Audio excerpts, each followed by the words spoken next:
الحمدللہ رب العالمین والصلاة والسلام علی محمد وعلی سیدنا الطاہرین ولعن اللہ علی اعدائهم اجمعین من یوم ظلمہم الی یوم الدین اما بعد فقد قال رسول اللہ صلی اللہ علیہ وآلہ وسلم فاطمۃ بضعۃ منی من اذاها فقد اذانی۔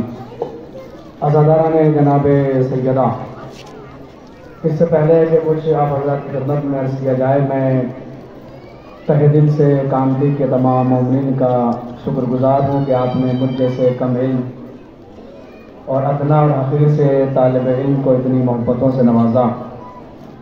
یقین کیجیے گا جتنی داد و تحسین آپ نے مجھے دی ہے اتنی میں عزت نہیں کرتا تھا، اتنی محبتوں سے آپ نے مجھے نوازا، اور یہ صدقہ ہے اسی بیوی کا کہ جس سے منسوب یہ جلوس ہم نے نکالا ہے، اس لیے کہ وہ اگر عطا نہ کرے تو زبان والے نہیں بولتے، اور وہ عطا کرے تو گونگے بھی بول پڑتے ہیں۔ تو میں بہت مختصر سے وقت میں چاہتا ہوں کہ جناب سیدہ کا تعارف آپ حضرات کی خدمت میں پیش کیا جائے کہ کون ہے سیدہ، جو مرکز پرکار مشیت ہو اسے زہرا کہتے ہیں۔ تقریر جو ہے اسی دو چار جملے عرض آپ کی خدمت میں عرض کرنا مقصود ہے، اور اسی عنوان اور اسی نہج سے تقریر ہوگی کیونکہ وقت بہت مختصر سا ہے اور کھلی جگہ ہے۔ آپ حضرات ذرا سا اپنی سماعت سے بیدار رکھیے گا، تھکے ہوئے ضرور ہے لیکن دو چار جملے کی قدر کیجیے۔ کون زہرا روح روان جسم رسالت، زینت تراز حجر عفت، شمع حریم قوس خفی، ضمانت نسل محمدی۔ بھائی اِنَّا کل کوثر کی پوری تفسیر ایک فکرے میں بیان کر دی گئی ہے۔ ضمانت نسل محمدی کہ جس نے رسول کو اب طریقے تانے دیے تھے، آج ان کی نسل نظر نہیں آتی ہے، لیکن رسول کی نسل سادات کی شکل میں دنیا کے ہر کونے کونے میں موجود ہے۔ ضمانت نسل محمدی، ضمانت نسل محمدی۔ فکرہ ضائع نہ کیجیے، کون زہرا؟ مادر مسیحان جہاں، مصحف حجاب و حیا، مصحف حجاب و حیا، وجہ وجوب اجر رسالت، جس کی وجہ سے اجر رسالت واجب قرار دیا گیا ہو اسے زہرا کہتے ہیں، جسے قرآن نے قربا کہا اسے زہرا کہتے ہیں، جس کی مودت کو واجب قرار دیا گیا اسے زہرا کہتے ہیں۔ ساری کائنات کو رزق بانٹنے والا علی، بس جس کا عقیدہ وہ میرے ساتھ ہو جائے، کیونکہ ہمارا اپنا عقیدہ تو یہ ہے کہ رزق کا وعدہ اللہ نے کیا ہے، بانٹنے والا علی ہے۔ ساری عظمتیں ایک ترازو کی میزان لائیں، ساری عظمتیں ایک پلو میں رکھیں۔ جناب سیدہ کا قربا ہونا، مودت کا مزاج ہونا، مباہلے میں تصدیق کرنا، گواہی کا بننا، تمام تر عظمتیں ایک پلے میں رکھے، اور یہ عظمت ایک پر رکھے تو بیان کر رہا ہوں۔ اگر بات پہنچ جائے تو پھر اپنی آوازوں مجھ تک پہنچا دیجیے گا۔ کون سیدہ؟ ساری دنیا کو نہیں، پوری کائنات کو رزق بانٹنے والا علی، اپنا رزق جس سے طلب کرتا اسے زہرا کہنا۔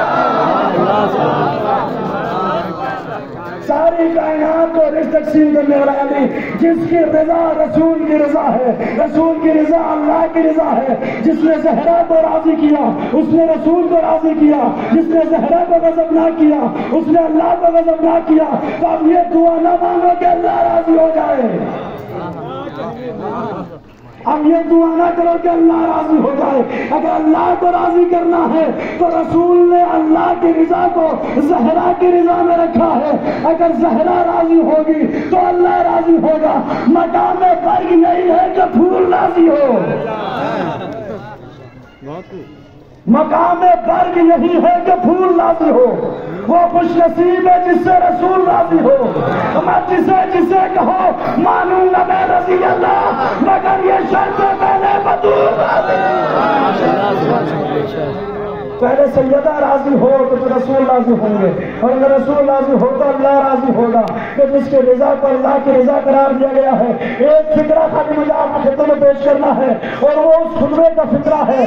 بیوی نے دو خطبے دیے ہیں، ایک وہ جو دربار میں دیا یا مسجد نبوی میں، جس کے دو چار جملے کل رات میں آپ کو سنائے تھے۔ ایک وہ خطبہ بیوی کا جو آپ نے مدینے کی عورتوں کے سامنے، چونکہ مستورات میں سن رہی ہے، مدینے کی عورتوں کے سامنے بیوی نے خطبہ دیا کہ جب مدینہ کی عورتیں اکٹھی آئی جناب سیدہ کے بعد، فکرہ ضائع نہ کیجیے گا، اپنی آوازیں مجھ تک پہنچائیے گا اگر فکرہ پہنچائے تو۔ جناب سیدہ نے مدینہ کی عورتوں کو کہا، اے مہاجرین و انصار کی عورتوں، علی اللہ کی نعمت کا نام ہے، اور نعمت زبردستی نہیں منوائی جاتی، تو میں علی کو تم پہ مسلط نہیں کر رہی ہوں، علی اللہ کی نعمت کا نام ہے اور نعمت زبردستی نہیں منوائی جاتی، میں تم پر علی کو مسلط نہیں کر رہی، جس کا دل چاہے علی کو مانے، جس کا دل چاہے نہ مانے، لیکن ایک بات یاد رکھنا، جب میرا آخری بیٹا آئے گا تو آگے بتا دے گا علی کو ماننے کا فائدہ کیا ہے، نہ ماننے کا نقصان۔ ایک فکرہ میں نے آپ کو پیش کیا، یہ خطبہ تھا کہ جہاں آپ نے پیش کیا تھا مدینے کی عورتوں کے سامنے کہ علی اللہ کی نعمت کا نام ہے، اور نعمت ان کو ملتی ہے جن کے نصیب اعلیٰ ہو اور شجر اعلیٰ ہے، جو نصیب کے ماڑے ہوتے ہیں نعمتیں نہیں ملا کرتی ہے، تو علی بیوی نے بتایا کہ علی اللہ کی نعمت کا نام ہے۔ اور آج پہلی بار میں عرض کر رہا ہوں کہ میں نے جناب سیدہ کی شہادت کے جلوس میں شرکت کی، پہلی بار، مجلس سے تو ہر سال پڑھتے ہیں لیکن پہلی بار ایسا جلوس میں نے دیکھا کہ جو جناب سیدہ کے نام پر نکالا جا رہا ہے۔ اے بیوی، لوگوں نے آپ کو جھٹلایا تھا، آئیے کانٹی میں آ کے دیکھیے، ہم لوگ سڑکوں پہ نکل کے بتا رہے رسول کی بیٹی کل بھی سچی تھی،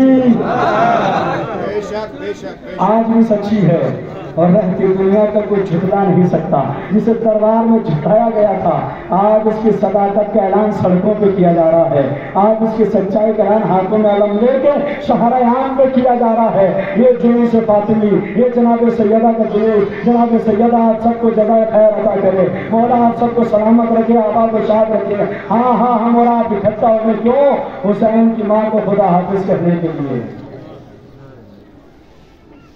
اللہ نہ کرے کہ چھوٹے بچوں سے ان کی ماں چھڑ جائے، اللہ نہ کرے کہ بچے چھوٹے ہوں اور ماں کا سایہ اڑ جائے۔